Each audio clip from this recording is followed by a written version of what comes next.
তোমার টাকা নেই তাই সমাজে তোমার সম্মান নেই। হ্যাঁ, শুনতে কষ্ট লাগতে পারে, কিন্তু বাস্তবতা এটাই। সমাজ তোমার ব্যক্তিত্ব, তোমার শিক্ষা, তোমার আদর্শ এসবের কোনো মূল্য দেয় না যদি তোমার ব্যাংক ব্যালেন্স না থাকে। যতই ভালো মানুষ হও, যতই সততার গল্প শোনাও, তোমার পকেট খালি থাকলে কেউ তোমার কথা শুনবে না। তোমার আসল সৌন্দর্য হলো তোমার ইনকাম।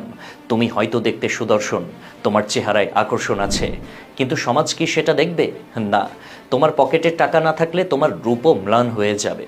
একসময় যে বন্ধুরা তোমার প্রশংসায় পঞ্চমুখ ছিল, তারা একে একে দূরে সরে যাবে।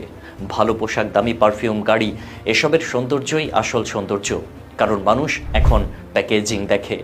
তোমার শিক্ষার কোনো মূল্যই নাই, কারণ ডিগ্রি নয়, টাকার অঙ্কই বড়। তুমি হয়তো অনেক উচ্চ শিক্ষিত, একাধিক ডিগ্রি তোমার গলায় ঝুলছে, কিন্তু চাকরি নেই, ইনকাম কম। তাহলে সমাজ তোমাকে ব্যর্থ বলবে। অথচ তোমার পাশের লোকটি হয়তো কম শিক্ষিত, কিন্তু তার আয় ভালো, সমাজ তাকেই সফল বলবে। শিক্ষা এখন মূল্যহীন। আসল কথা হলো তুমি কত টাকা ইনকাম করো। তুমি হয়তো বিশুদ্ধ প্রেমিক, হৃদয় দিয়ে কাউকে ভালোবাসো, কিন্তু তোমার আর্থিক অবস্থার কারণে যদি তুমি তাকে সুখী রাখতে না পারো, তাহলে সে কি তোমার সঙ্গে থাকবে? না, তার পরিবার, সমাজ তাকে টেনে নিয়ে যাবে এমন কারো কাছে যার ইনকাম বেশি। বাস্তবে ভালোবাসা নয়, টাকাই এখন সম্পর্কের প্রধান ফ্যাক্টর। জীবনে কিছু মানুষকে তোমার পাশে পাবে শুধু তখনই যখন তোমার পকেট ভারী থাকবে। তুমি যদি গন্ধহীন ফুল হও, তাতে কিছু যায় আসে না, কিন্তু যদি তোমার পকেট ভর্তি টাকা থাকে, তাহলে অনেক ভ্রমর তোমার চারপাশে ঘুরবে। তারা তোমাকে সম্মান করবে, প্রশংসা করবে, তোমার বন্ধুত্ব চাইবে। কিন্তু সত্যিকারের সম্পর্ক কটা থাকবে? তুমি ভালো মানুষ, রুচিশীল, শিক্ষিত, এগুলো কোনো ফ্যাক্টর নয়।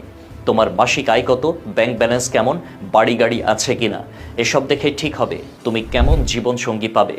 টাকার পরিমাণ অনুযায়ী তোমার সম্পর্কের মান নির্ধারিত হবে। তুমি বাবা মা হয়ে সন্তানের জন্য সর্বোচ্চ চেষ্টা করছো, কিন্তু ইনকাম কম, তাহলে সমাজ তোমার সন্তানকেও বিচার করবে। ভালো স্কুল, ভালো পোশাক, ভালো সুযোগ, সব কিছুর জন্য টাকা লাগে। তাই তুমি যতই ভালো বাবা হও, সমাজের চোখে ভালো হতে হলে তোমার টাকা থাকতেই হবে। শুধু বেঁচে থাকতে নয়, মৃত্যুর পরও তোমার টাকার হিসাব করা হবে। যদি তুমি ভালো টাকা রেখে যাও, তাহলে তোমার উত্তরসূরিরা তোমার প্রশংসা করবে। আর যদি টাকা না রেখে যাও, তাহলে তারা হয়তো তোমাকে দোষারোপ করবে, এমনকি গালমন্দও দিতে পারে। তুমি পুরুষ, তাই তোমাকে টাকা জোগাড় করতেই হবে। সমাজের চোখে তুমি মানুষ নও, তুমি একটা টাকা উৎপাদনের মেশিন।